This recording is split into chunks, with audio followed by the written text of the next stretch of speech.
부터 말씀을 드리고자 합니다.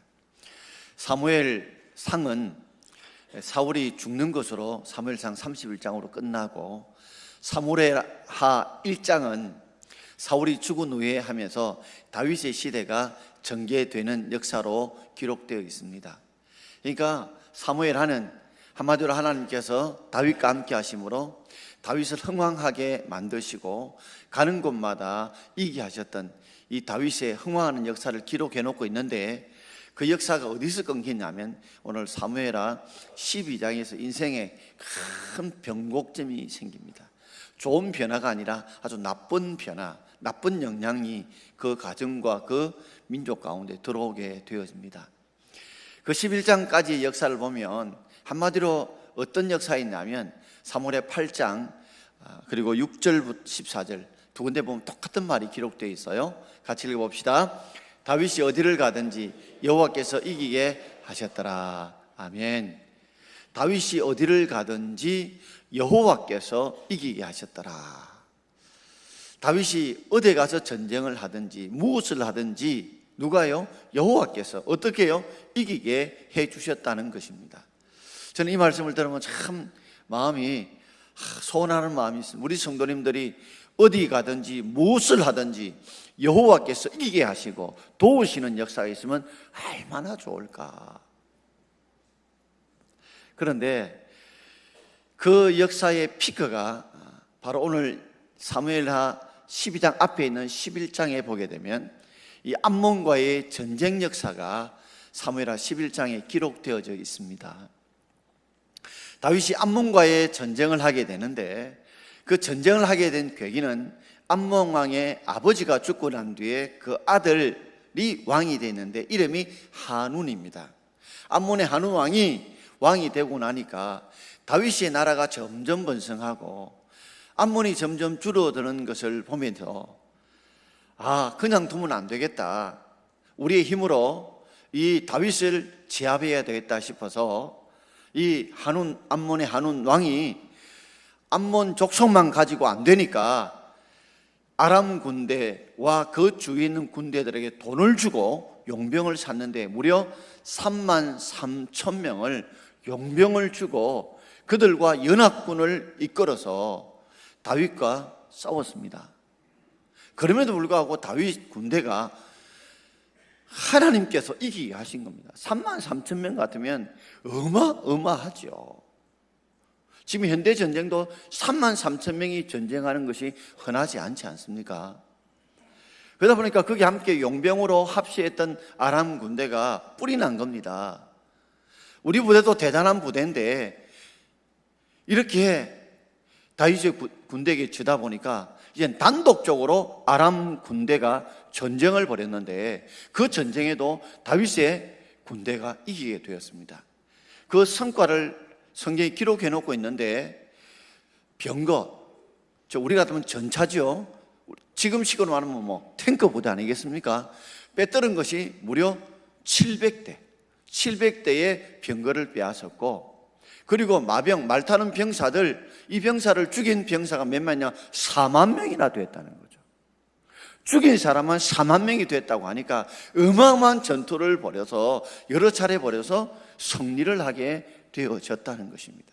그 승리의 역사가 사무엘하 11장에 기록되면서 12장에 이제 오늘 본문의 사건이 등장하게 되는데, 다시 전쟁이 벌어지면서 전쟁 가운데에 이 다윗과 바세바 사건이 오늘 사무엘하 12장에 등장하게 되어집니다.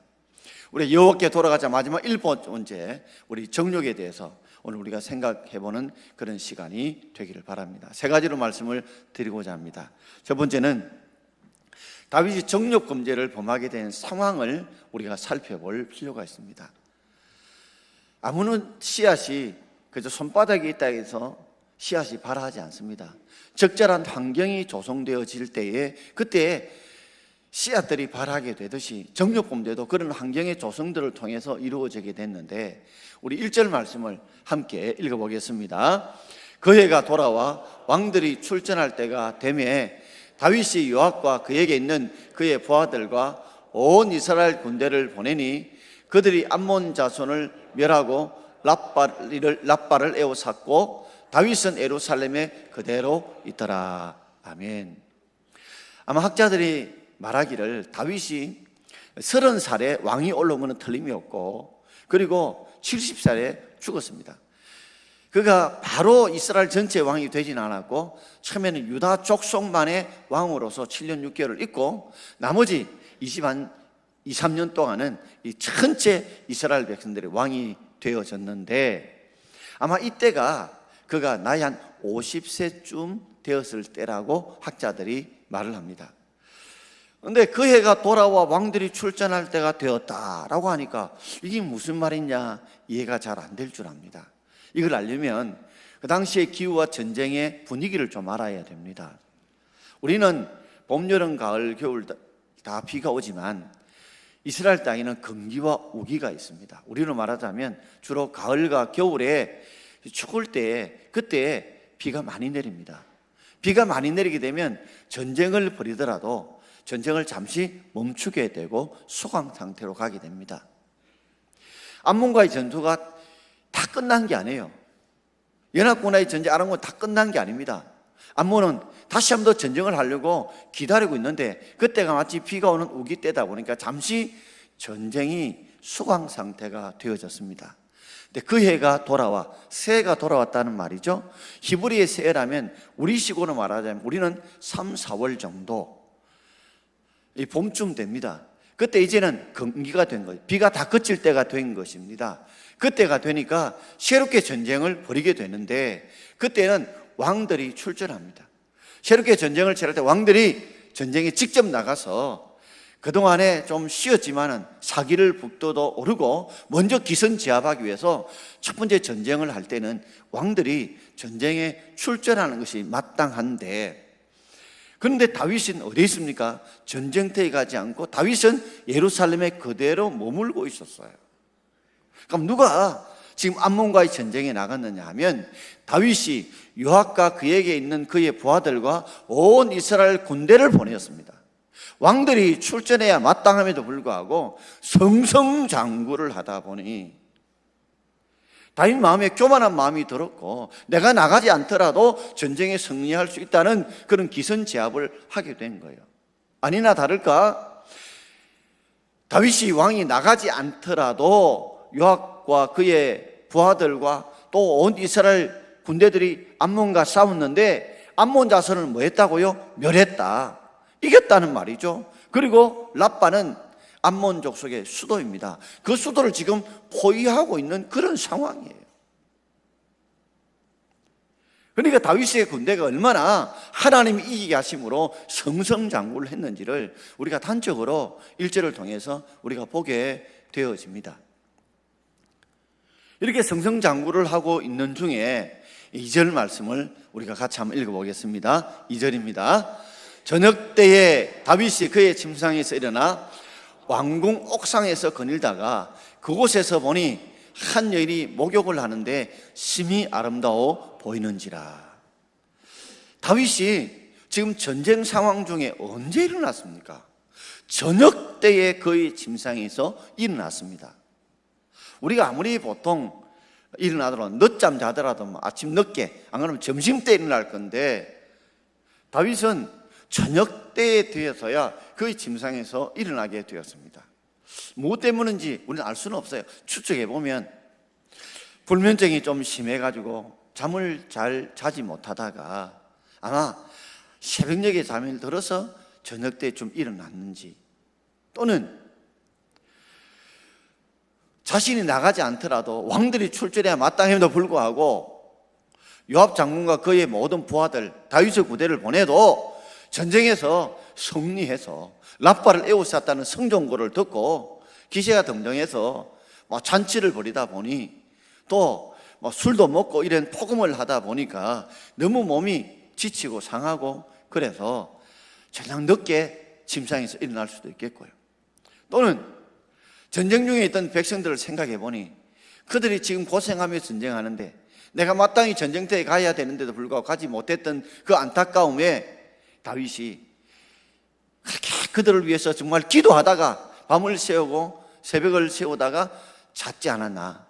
그런데 이 세 번째 경우는 별로 신빙성이 없는 것이 다윗이 기도했다는 장면의 이야기들이 전혀 나오지 않습니다. 왜냐하면 자신이 가지 않더라도 전쟁이 지금 승리를 하다 보니, 그렇게 기도하지 않아도 승리하다 보니 그가 기도하지 않았던 그런 내용들로 우리가 추측할 수가 있습니다. 그런데 그가 이 저녁 때 일어나서 이제 왕궁 옥상에서 이렇게 산보를 하고 거닐고 있었습니다. 늦게 나가지고 왕궁 옥상에 거니는 거, 산보하는 거, 제재인 거 없죠. 그리고 그 위에서 이렇게 밑에를 내다보니까 모욕하는 여자가 보이는데 아주 심히 아름다워 보이는 것입니다. 아니, 이것도 또 이해가 안 되는 게 어떻게 왕궁 옥상에 거닌다고 모욕하는 저것이 보이느냐 싶은데, 우리들은 다 집에 목욕탕이 집 안에 있습니다. 집 안에 다 있어요. 그러나 당시에 그들이 씻는 곳은 집 밖에 주로 씻는 곳이 있습니다. 그리고 담을 좀 높이 세워요. 그리고 우리는 집들이 다 주로 평지의 집들이 많지요. 그러니까 사실 담을 세워놓으면 평지에 있는 사람들은 잘 보이질 않아요. 근데 다윗 왕궁은 당시에 이 안반으로 이루어진 예루살렘 성은 상당히 산과 같은 형태였기 때문에 제일 높은 곳에 다윗 왕궁이 있었어요. 그 왕궁 위에 옥상이니까 위에서 우리가 아파트에서 그죠? 저 밑에를 보면 집들의 밑에 담 안에 있는 사람들이 보이듯이 그런 높은 곳에서 아래를 봤다는 그 예루살렘 성의 지형을 보여주고 있는 겁니다. 봤더니 그 담은 높아서 주위 사람은 안 보이지만 저 왕궁에서 보니까 그가 모욕하는 여인이 보인 것입니다. 이 여인이 모욕을 하는데 심히 아름답게 보였어요. 근데 마태복음 5장 28절에 보면 여인을 보고 음욕을 품으면 이미 마음으로 간음했다는 내용이 나오는데, 마태복음 5장 28절을 우리 같이 읽어봅시다. 나는 너희에게 이르노니 음욕을 품고 여자를 보는 자마다 마음에 이미 간음하였느니라.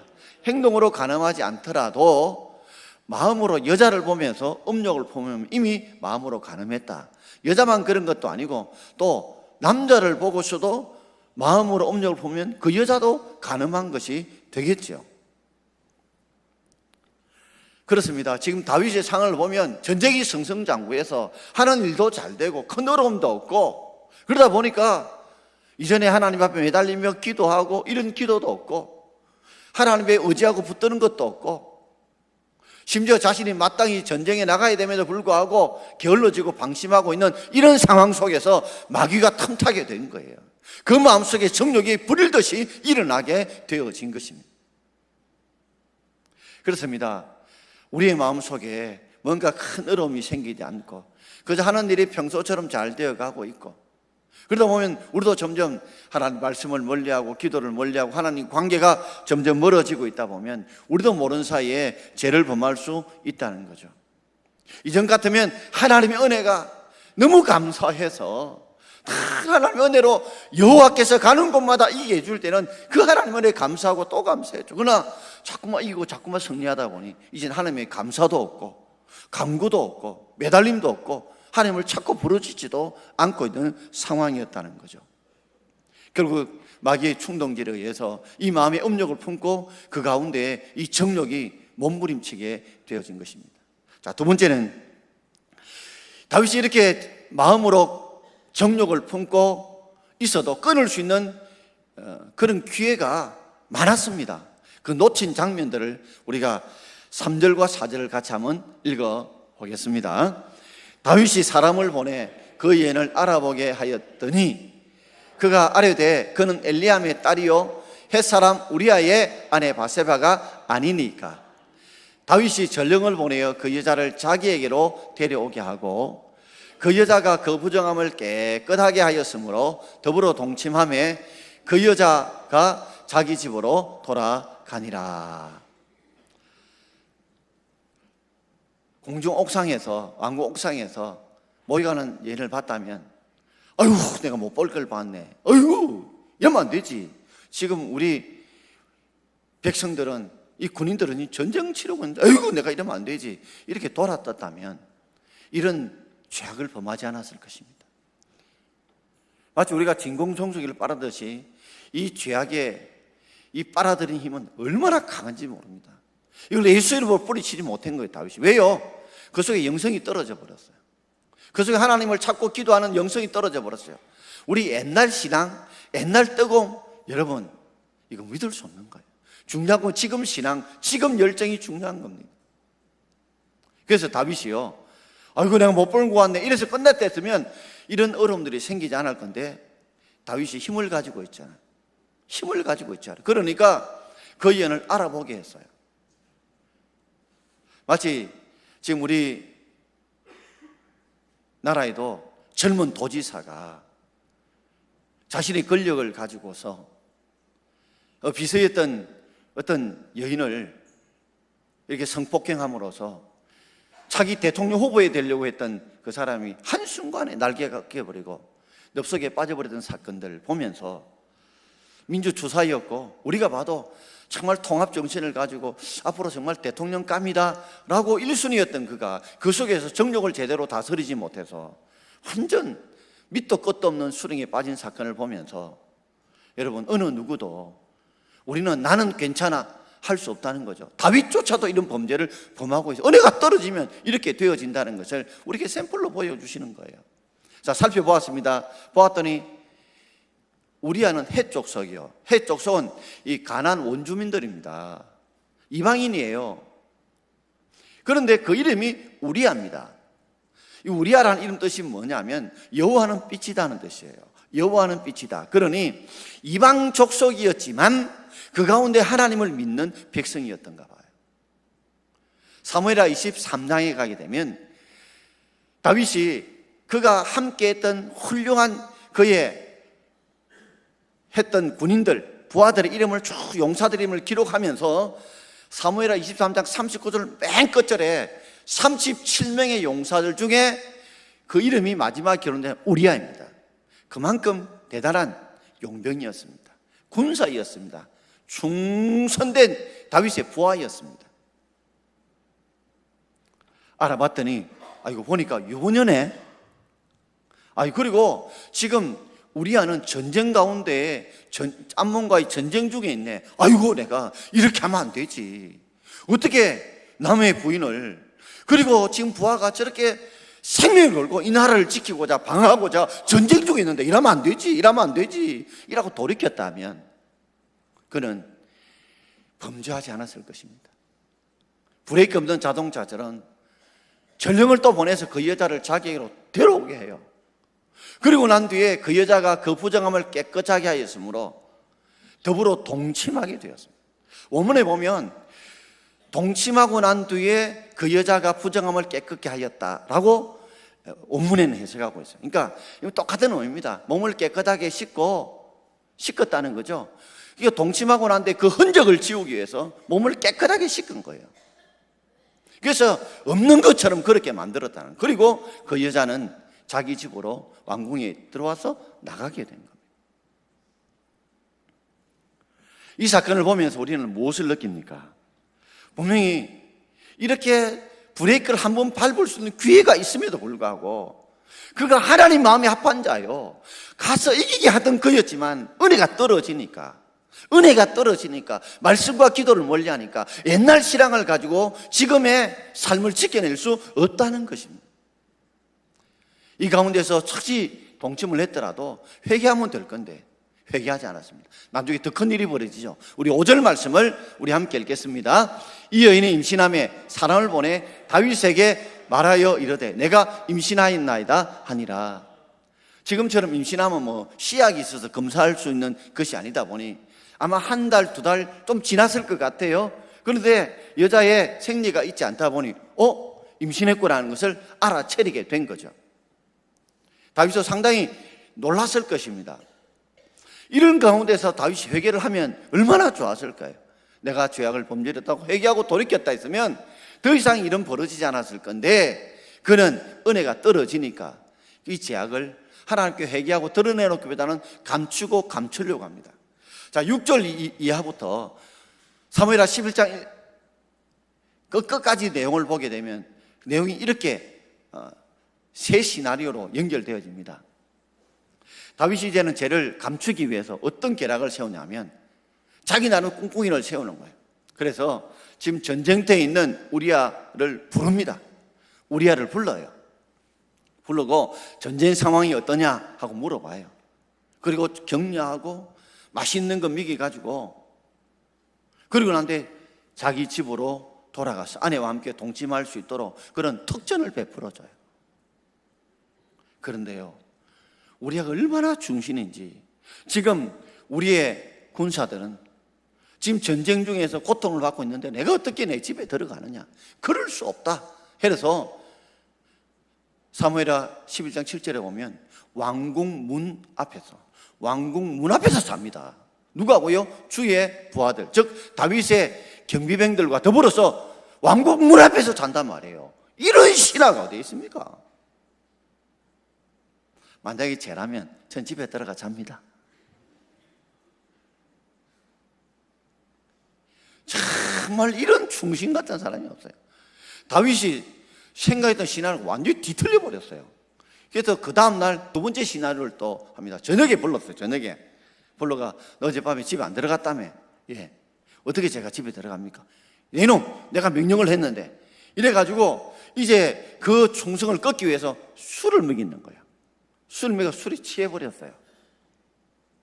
취해가지고 어디서 잤냐면 다윗의 주의 부하들과 함께 침상에서 잤어요. 아마 술이 취했을겠죠. 아니, 이 추운데 싶은데도 여러분, 여름에 밖에 나도 안 얼어 죽습니다. 그 날씨는 얼어 죽는 날씨가 아니에요. 그러니 술에 취해서 부하들과 함께 침상에서 또 잤어요. 또 이 시나리오가 틀려져 버린 거예요. 이 하나님 마음에 합했던 다윗이 얼마나 악랄해지는지, 얼마나 싸악한지요. 세 번째 시나리오, 이런 시나리오를 써요. 우리아를 전쟁터에 보냅니다. 보내가지고 한 전령을 통해 밀서를 요압 장군에게 보내요. 보내가지고 전쟁터에 우리아를 맨 앞에 세워라. 맨 앞에 세우고 태각 명령을 내릴 때 우리아 이름은 밝히지 말고 태각시켜라. 그럼 맨 앞에 있는 우리아가 결국에는 적군에 죽게 될 것이다. 그대로 결국에는 우리아를 맨 앞에 세우고 태각 명령을 모르고 있었던 우리아와 다윗의 몇 명의 부하들이 결국 전쟁터에서 억울하게 죽고 맙니다. 이렇게 나쁜 놈이 다윗이에요. 이렇게 싸악한 놈이 다윗이에요. 이렇게 악랄한 놈이 다윗이에요. 하나님 마음이 합해도, 하나님 어디를 가든 이기게 하더라도 우리가 영성이 떨어지면, 하나님과 멀리하게 되면, 기도를 멀리하고 하나님과 멀리하게 되면 이렇게 악랄하게 마귀도 이 정도 하기 힘들 정도로 죄악을 범지는 것이 이 다윗의 모습이라는 것을 우리가 보게 되어집니다. 그런데도 회개 안 해요. 하나님이 견디다 못해서 사무엘하 12장에 가게 되면 하나님께서 누구를 부르냐면 나단을 불러요. 나단을 불러가 비유로 말합니다. 부자에게 어느 손님이 한 사람 왔는데 음식을 대접해야 되겠다. 근데 부자에게는 양과 소들이 참 많다. 근데 어떤 가난한 집에는 암양 한 마리만 있다. 암양 한 마리. 이 말은 다윗에게는, 부자인 다윗에게는 왕비도 처와 첩들이 많다는 거죠. 그런데 가난한 자인 우리에게는 암양 바세바 한 사람밖에 없는데 손님을 대접할 때 뭐로 대접해요? 가난한 자의 암양 하나 빼앗아가지고 그것 가지고 대접을 했다는 거죠. 그때 이야기를 듣고 다윗이 붕괴합니다.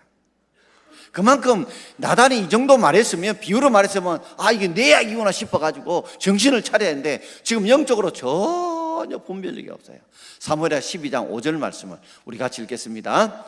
다윗이 그 사람으로 말미암아 노하여 나단에게 이르되 여호와의 살아계심을 두고 맹세하노니 이 일을 행한 그 사람은 마땅히 죽을 자라 그랬어요. 여호와의 살아계심을 두고 맹세한다. 다윗은 하나님이 살아계신다, 보고 계신다, 이런 말은 버릇듯 하겠지만 삶 속에 체험하지 못하고 살았어요. 그리고 이를 행한 사람은 마땅히 죽을지라 했는데 사무엘하 12장 7절에 보면 나단이 당신이 바로 그 사람입니다. 당신이 바로 그 사람입니다. 그때 다 비로소 하나님이 살아계시고 보고 계시고 알고 계신다는 것을 깨닫고 회개하고 돌이킵니다.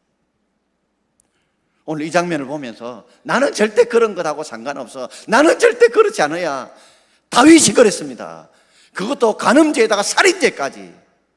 해서는 인간도 할 수 있는 최악의 죄를 범해요. 근데 문제는 그 다음에 그 자식도 그 짓을 벌입니다. 첫째 아들 암논이 이복 동생 누이였던 이 다말을 사랑하죠. 그게 겁탈합니다. 그러자 이복 누이였던 다말의 오빠였던 압살롬이 암논을 찔러 죽이죠.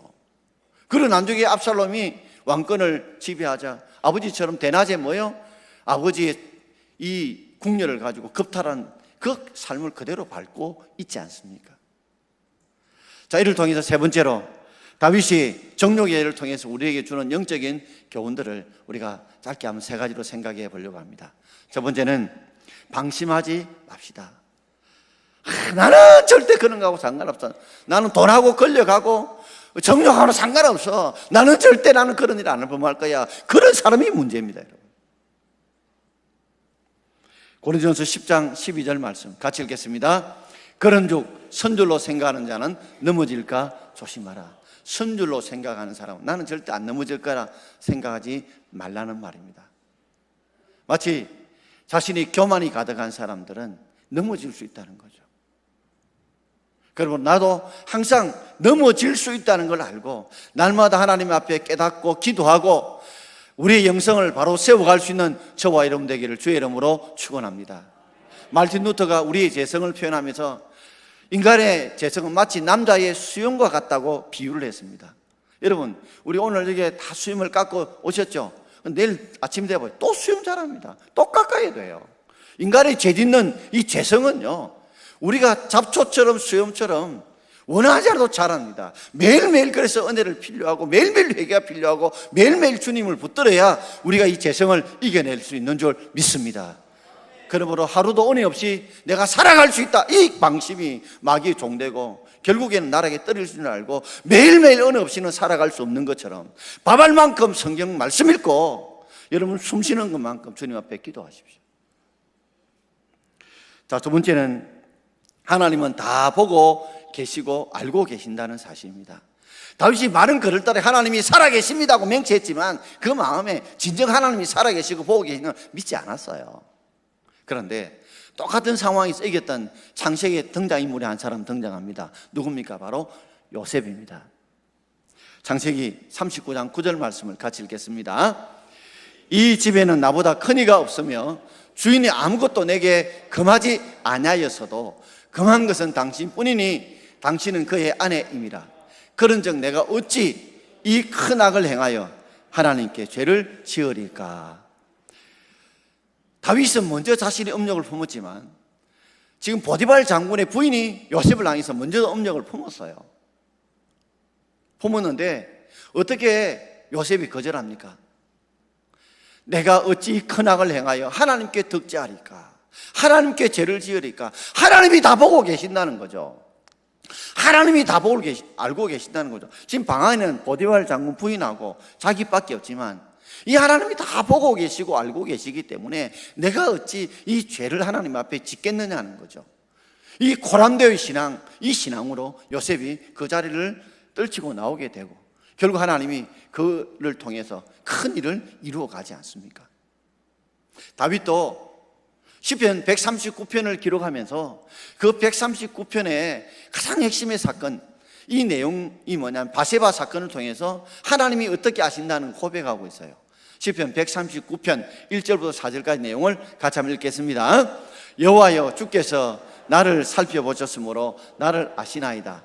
주께서 내가 안고 일어섬을 아시고 멀리서도 나의 생각을 밝히 아시오며 나의 모든 길과 내가 눕는 것을 살펴보셨으므로 나의 모든 행위를 익히 아시오니 여호와여, 내 혀의 말을 알지 못하는 것이 하나도 없으시나이다. 하나님이 살펴보고 계신다는 거하고 하나님이 다 아신다고 고백하면서 구체적으로 뭐라고 고백하냐면 내가 안고 일어서는 것도 안다. 하나님이 안고 일어서는 것도 안다. 여러분 어디 컴컴한 데 가 있더라도 여러분 안고 일어서는 것도 하나님이 다 아실 줄 믿습니다. 다윗은 모르다고 생각했죠. 그러니까 이렇게 숨기려고 은폐하려고 했죠. 그래서 그가 시편 139편 고백하고 있잖아. 하나님이 나의 안고 있음을 다 알더라. 멀리서 나의 생각을 밝히 하시더라. 환하게 하시더라. 내가 어떤 생각을 먹었던지까지 하나님이 다 알고 계시더라. 심지어 나의 모든 길과 내 눕는 것, 이건 떨어져.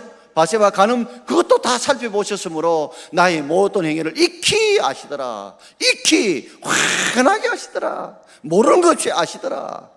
심지어 여호와여 내 혀의 말을 알지 못하는 게 하나도 없으시더라. 한마디 모르시는 것이 없더라고 고백을 하고 있습니다.